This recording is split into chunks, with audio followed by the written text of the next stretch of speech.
Hello.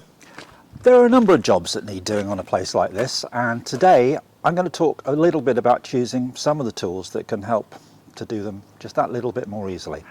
I'm Mr. J, and this is Byther Farm.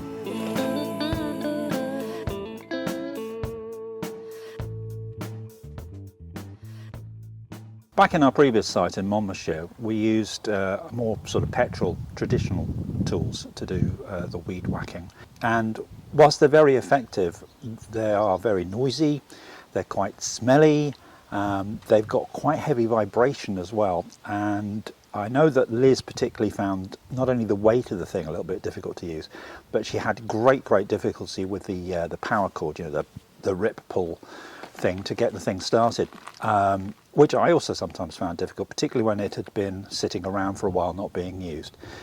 When we came here, I decided that part of my preferring to be not using so much in the way of fossil fuels, it would be good to move away and look at the more electric, battery operated side of life, with the view eventually to having solar panels and being able to generate the power that we need in order to power the tools that we need to use.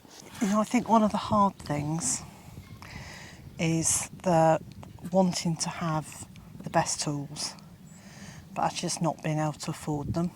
And so in the past, we've just bought what we could afford. Well, we started off buying really cheap and cheerful, which It was what we could afford. which was what we could afford, and then they broke really quickly. So they were a false economy. Well, the saying is, you buy cheap and you pay twice. Oh, is it? Yeah. Well, yeah, we've certainly paid more than twice on some things. On some things, yeah. And I think the other thing is that when we started out, we bought a lot more domestic, small backyard tools. Oh, yeah. So we Things bought like what I strimmers. was familiar with. Yeah, like an electric strimmer with a 10-foot cable. That Yes. doesn't actually get much further than the house, even in our old place. And then here it would be totally and utterly useless. Absolutely. So yeah, we have learned the hard way that you have to get the best you can afford within budget. I did some extensive research. Obviously, you want to look for the tools that are going to be right for the jobs you want to do on your particular plot. And we need something that is quite robust, and certainly more than just your common or garden tools, if you'll pardon the pun. So for a weed whacker or strimmer or a brush cutter, as it's officially called, I looked at various and sundry options and eventually narrowed it down to two particular brands. Both of them happen to be German. One of them, I couldn't find a supplier locally. I couldn't find a supplier that would be able to deliver either. So I went with option number 2, which was a DeWalt. Now, I can't remember the number of this one, but I do have it written down on a piece of paper. It is a DeWalt DCM571XR FlexVolt brush cutter. We're not being paid for this. I actually did buy this particular piece of kit, and we will do a proper review of it in a few months' time once we know what its pros and cons are more fully, having used it more. But my initial reaction to it is that it's quiet, it's efficient, it's minimal vibration, and it does the job that we want it to do. So that's all to the good. Plus, it's really easy to start, and it's a good piece of kit, at least so far. So Mr. J has shown me how to start this brush cutter thingy.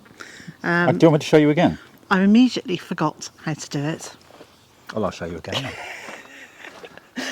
This is the moment I'm going to disappear off camera so I don't have to learn how to use it. Well, isn't that typical? It's really nice and easy to use, and she still runs away from the thought of using it. So it's a nice piece of kit, as you can see, pretty lightweight. It actually comes in pieces, so you have to bolt the thing together yourself, but that's very easy to do.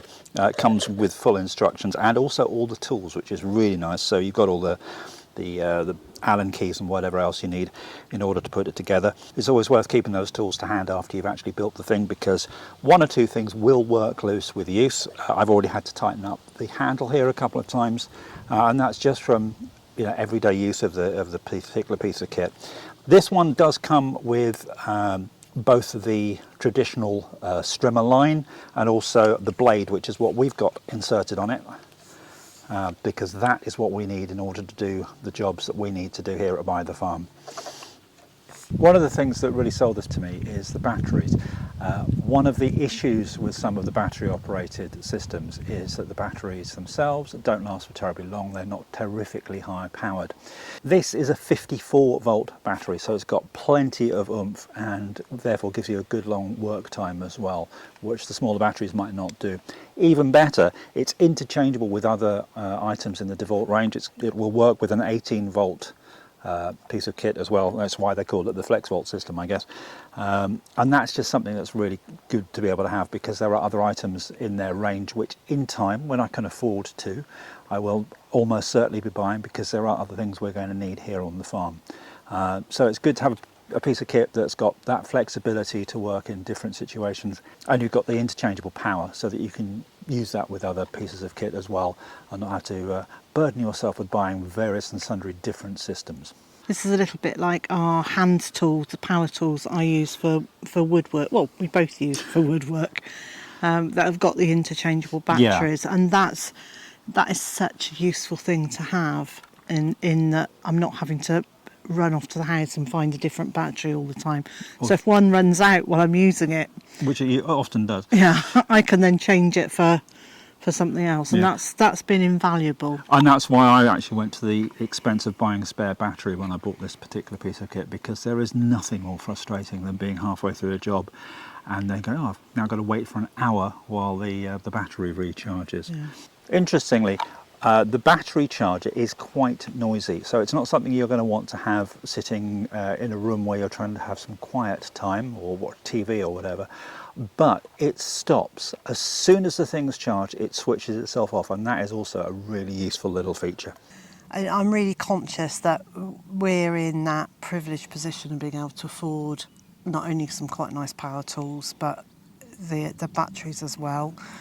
But I think long term it makes much more sense. It does, and I would love to have been able to buy every single tool that we are likely to need over the next 12 months, let alone 10 or 12 years, and we don't have the budget to do that at the moment. Absolutely not. It's going to be a gradual process. As I said earlier, I will do a proper review of it in a few months' time when we've found out the things that we don't like about it so much, no doubt, because I'm sure there are some. One last thing, obviously you do have to follow the safety instructions, which there are quite a few mentioned in the manual.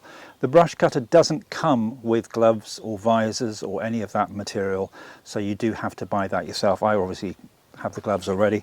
Bought myself a visor. I found that I had to adapt it slightly, so I'm actually using one of our old hats inside it just to make it that little bit more comfortable while I'm wearing it. But it's really, really important to have something like this so that when you're cutting, for example, the sort of thistles and docks and so forth that are behind me, you don't get bits flying into your face. That's something that I've already found to be of great benefit. And I hope that you found what I've had to say about that particular piece of equipment potentially useful. Thank you so much for your company today. Please, until the next time we're together, take the best of care of yourself and those around you. Bye-bye for now.